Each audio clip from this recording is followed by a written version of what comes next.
We're doing this. And that was... Oh, is that my arm? Ugh. It jiggles when I wave.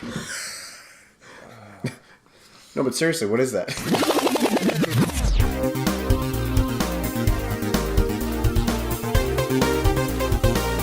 Hey, Joe. Hey! Welcome back.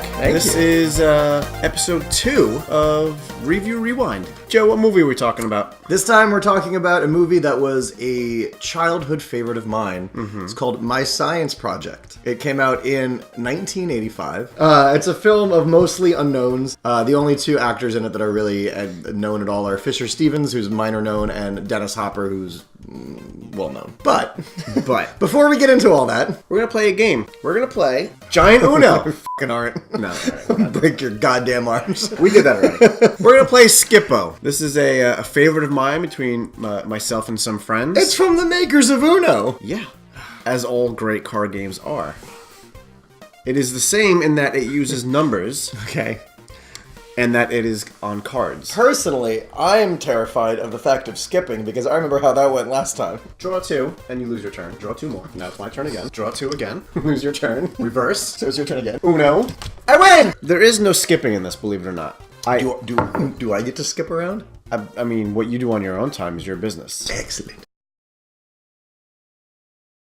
I have never heard of this game ever. Yeah, when I first started playing it, I had never heard of it either. So the cards are numbered 1 through 12. Great. And there are Skippo cards. Skippos are wild. I do like being wild. The only thing you have to worry about is being able to count up to 12. I'm not going to be able to do it. We're not going to cover all spoilers. We're not going to cover the major spoilers. We may cover a few small minor spoilers just so we have something to talk about, really. Yeah. But yeah, so if you've never heard of this movie, if you haven't seen it, it's basically, it begins with this kind of very Roswell-ish New Mexico UFO crash.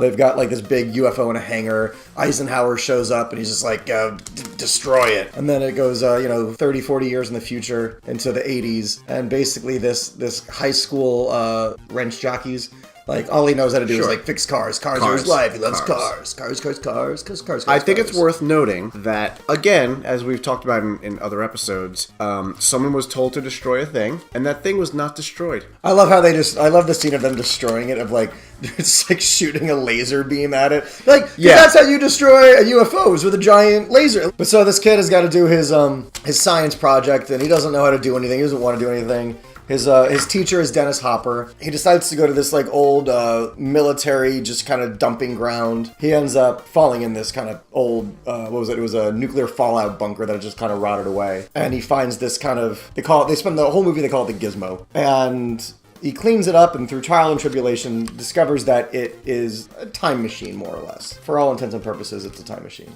And it starts affecting time and space around them and hijinks ensue. But I realized what it had the problem of is that none of the characters are likable. Even the main character is like an asshole. Yeah, the girl's likable. She's alright. Yeah, but she's like none of the main, like the two main characters, Fisher Stevens and the other guy, are both complete pricks. Yeah, but on the plus side, Fisher Stevens is not in brown face. He is not in brown face. He's not. He's an Italian face though, because he's actually a Jew. He's also not. And yet he played an Indian in Short Circuit 1 and 2. Yeah. Now, your main focus is to get rid of this pile that you cannot look at ahead of time. Can I put it over here?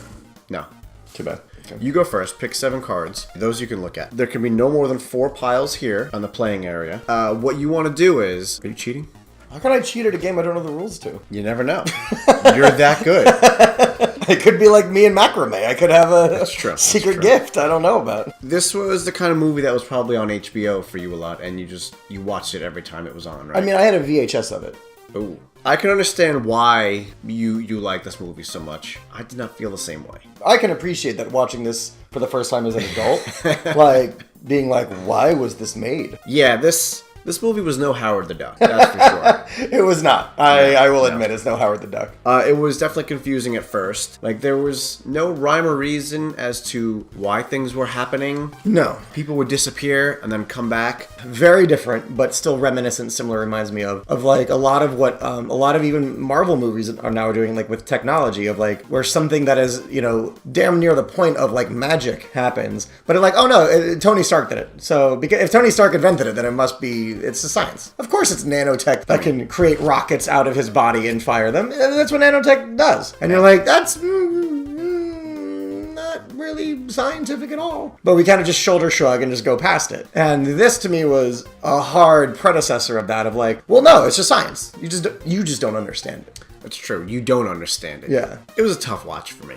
At least it was a short watch. Yeah, it was 90 minutes. And by the way, as of this recording, completely available for free on YouTube. Just nobody cares. Yeah. Like, there's no one like, we need to get that my science project money. The movie was a financial flop. It did lose money. Back to the Future, as I already mentioned, came out. Back to the Future came out 1 month before this movie. And then also in the same, again, back half of 1985, Real Genius and Weird Science. Wow. They all came out in like this 5-month cluster. I mean, that's some stiff competition. But he was also still in classic Dennis Hopper fashion, just doing tons of junk movies. He was not on the Harrison Ford, like, I only do blockbusters. Mm-hmm. He was like, pay me. He's always been more of like a Nicolas Cage. We could probably get him on for an episode, right?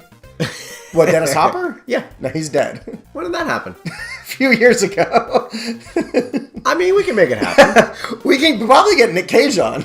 Yeah, maybe. I think I'd rather get Dennis Hopper on at this point. Well, I mean... Dead or alive. Yeah. You can go, by the way. How many cards do you have? 2. Can I pick 3? Pick 3 of it. Fuck yeah! Alright, calm down. Yeah, this. And then that. Mm-hmm. And that. Oh, that does not help you. That is a sick burn, I believe is the technical term. I got cards. 5. Ooh, almost did something dumb. 6. Yeah, he almost did something dumb. Almost. Yeah, we make this show and he almost did something dumb. You. I can't do much of anything. Therefore, he just described his sex life. Boom! It's okay, buddy. Whatever. Oh, your first block. Congratulations. What did you think of Fisher Stevens' very weird New York Italian character that was constantly making movie and TV references? Was he? You didn't notice that? I didn't. Were they bad references? Well, they were old. So, like... Because, oh, he did mention a Mannix episode. Mannix is like a show from like the 50s, isn't it? I was more put off by how annoying he was and not having a sense of urgency for the situation. The guy was literally strapping sticks of dynamite to his chest and he was like,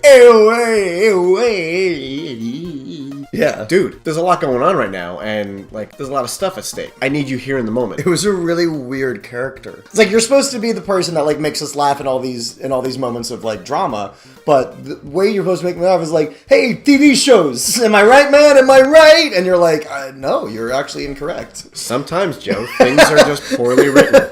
The cards are literally stacked against me. Yeah. There are 3 piles of 9, and he has an 11 to move. And it's not looking good for old Beansy. Well, I see what you've done there. Is the game over? Ah, the game is over. Make it official. It's not official until it's official.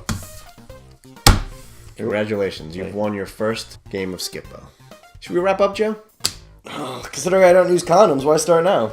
Gross. So what do you think? Should people go back and watch this movie? I don't think so. I don't think you should either. No, it's just not good. Compared to the other movies that came out around the same time, that we all know and love. This film, there's a reason it's on for free on YouTube. Yeah. It's not a movie that you can go back as an adult and look at and be like, oh, I love the nuance that they did. I love all these things that I missed as a kid. I'm like, nope, I got everything I needed to get out of it as a kid. Didn't miss a beat. In fact, I probably got more out of it as a child than I did as an adult. All right, I think that says it all. Like, comment, subscribe, ding the bell, so you're notified when we post new content. And don't watch this movie.